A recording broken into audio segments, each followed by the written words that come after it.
Kalian pernah kepikiran gak sih gimana caranya agama Buddha itu bisa menjadi salah satu fondasi budaya Jepang?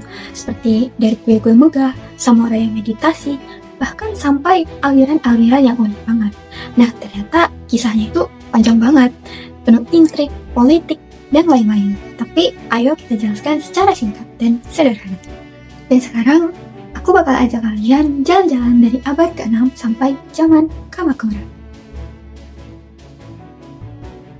Perjalanan Buddha ke Jepang itu dimulai dari abad ke-6.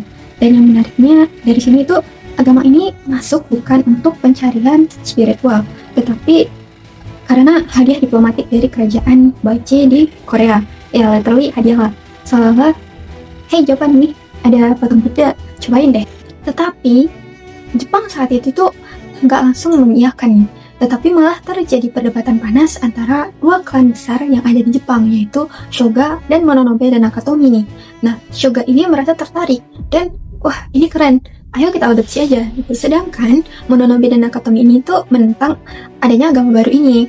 Dan karena mereka sudah punya Shinto yang asli agama Jepang, mereka merasa ya kalau Jepang harus asli Jepang dong. Nah, konfliknya sampai mempengaruhi politiknya. Dan pada akhirnya klan Shoga lah yang menang. Lah, kok bisa Shoga yang menang? Jadi kemenangan Shoga ini tuh menggunakan pengaruh mereka di istana kekaisaran melalui peran penting yang mereka mainkan dalam urusan keuangan dan politik. Oleh karena itu, mereka tertarik nih untuk meningkatkan kekuasaan pusat dengan mengorbankan klan lain, dan minat mereka terhadap agama baru tersebut tuh jadi memiliki dimensi politik. Dari sinilah Buddhism resmi membuka pintu di Jepang. Nah, begitu pintunya terbuka nih, datanglah tokoh yang sangat penting saat itu, yaitu Pangeran Shotoku. Dia tuh gak cuma membangun kuil-kuil megah kayak Horyuji, dia juga bikin konstitusi 17 pasal yang isinya tuh banyak nilai moral Buddhism, dan bahkan mengirim pelajar ke Cina untuk belajar agama dan pemerintahan. Intinya, Shotoku ini visioner banget sih. Masuk ke zaman Nara, Buddhism makin naik level dan berkembang pesat nih. Dan Jepang saat itu lagi gila-gilanya membangun Buddhism sebagai agama negara. Nah, tokoh pentingnya Kaisar Shong. Dia bangun kuil Todaiji dan bikin Daibutsu, yaitu patung Buddha raksasa dari perunggu. Yang kerennya, rakyat seluruh Jepang itu diajak ikut nih untuk menyumbang dari uang, makanan, sampai tenaga juga. Jadi mereka semua merasa ikut dilindungi nih oleh si Buddhanya. Tapi setelah Shong wafat, masalah mulai muncul. Kuil makin kaya, biksu makin berkuasa, bahkan mulai masuk politik nih. Yang paling parahnya lagi, Tokyo ini hampir ngambil alih pemerintahan lewat permasyuri Shotoku. Nah, klan Fujiwara saat itu kemudian mencegah hal itu terjadi. Dia dicegah karena melanggar tradisi politik, dianggap mengancam kekuasaan keluarga bangsawan, dan membuat khawatir jika Tokyo ini sampai menguasai hal itu, Jepang akan dikuasai oleh kuil dan biksu. Nah, mereka akhirnya menjatuhkan Tokyo dan mengangkat kaisar baru nih, yaitu Koning yang tidak terlalu pro-Buddha. Dan putranya, yaitu Kaisar Kangmu, mengambil langkah besar dengan memindahkan ibu kota dari Nara ke Heian-kyo atau Kyoto.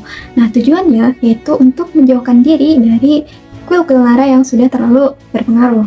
Meskipun politiknya itu ribet ya, budaya Nara ya sebenarnya berkembang banget. Jepang belajar ke Cina Tang, menyerap musik, seni, arsitektur, bahkan membuat karya asli seperti Mangyoshu, Kojiki, dan Nihon Shoki. Ibu kota dipindahin nih ke Kyoto, dan ini menjadi awal era baru lagi nih di Jepang. Nah, di sini tuh muncul dua aliran yang benar-benar membentuk spiritual Jepang, yaitu Tendai dan Shingon. Bayangin aja, Jepang zaman dulu itu lagi bingung banget soal ajaran agama Buddha nih. Banyak aliran masuk dari luar negeri, semuanya dicampur jadi satu, tapi hasilnya malah bikin orang makin gak paham. Nah, di momen inilah Kukai datang seperti orang yang bawa versi lengkap dan utuh nih dari Buddhism esoterik. Ajarannya jelas, terstruktur, dan kelihatan lebih kuat dibandingkan ajaran yang sudah ada sebelumnya. Dua aliran besar ini terbentuk, yaitu Tendai dan Shingon. Tendai ini sebenarnya campuran lama, tapi mulai ikut nambah unsur esoteriknya. Sedangkan Shingon merupakan ajaran Kukai yang dibawa dalam keadaan utuh tanpa campuran apapun. Namun, ada satu hal yang penting, yaitu Buddhism esoterik ini tuh sangat menekankan hierarki. Ya, katanya, setiap orang itu pasti bisa mendapatkan yang namanya pencerahan atau bisa tercerahkan. Tetapi sebenarnya cuma sedikit yang benar-benar bisa melampaui hal itu, yaitu orang-orang yang dengan latihan ekstrim dan kemampuan khusus. Sementara rakyat biasa yang cuma bisa berharap berkah dengan menghormati orang-orang suci ini. Jadi akhirnya tuh cara pandang ini bikin kehidupan spiritual Jepang terasa berlapis nih, kayak seolah ada guru suci dan ada masyarakat biasa yang bergantung pada mereka untuk mendapatkan pahala dan perlindungan. Periode Kamakura ini masa di mana kekuasaan tiba-tiba pindah dari para bangsawan istana ke tangan para samurai. Setelah Minamoto Yoritomo menang jadi shogun, Jepang benar-benar berubah. Tetapi menariknya, pas politik jadi keras saat itu, dunia spiritual malah berkembang pesat.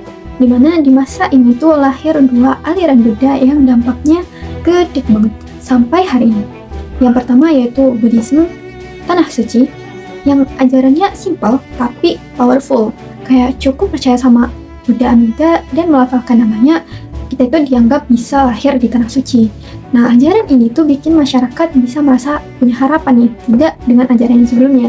Nah, makanya sekte ini tuh menjadi yang paling besar di Jepang sampai sekarang.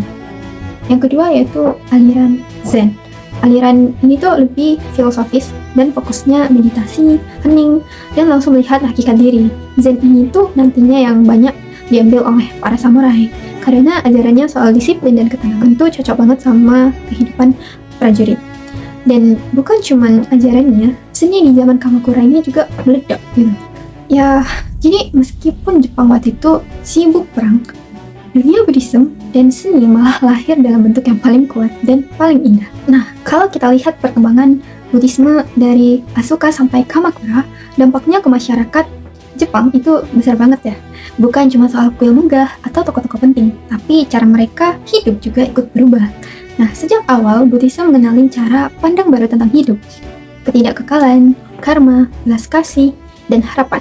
Nilai kayak gini tuh perlahan meresap hingga ke sastra, seni, dan bahkan kebiasaan mereka sehari-hari.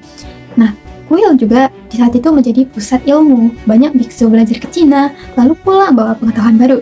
Jadi perkembangan Buddha dan literasi Jepang makin cepat. Dan pada akhirnya Buddhism bukan cuma mengubah agama di Jepang, tapi cara masyarakat memandang hidup, belajar, bekerja, dan bahkan menemukan ketenangan di tengah kekacauan. Jadi itulah pembahasan singkat Buddhism dari awal masuk ke Jepang sampai zaman Kamakura. Nah, menarik banget nih lihat gimana ajaran ini tuh bisa membentuk budaya dan cara hidup mereka. Kalau menurut teman-teman semua, bagaimana nih yang paling menarik dari sejarah ini? Jika ada tambahan dan informasi yang dirasa belum akurat dan banyak kurangnya, teman-teman boleh berpendapat dan memberikan komentar di kolom komentar sebagai tambahan wawasan kita bersama mengenai sejarah Jepang ya. Terima kasih sudah menonton dan sampai jumpa.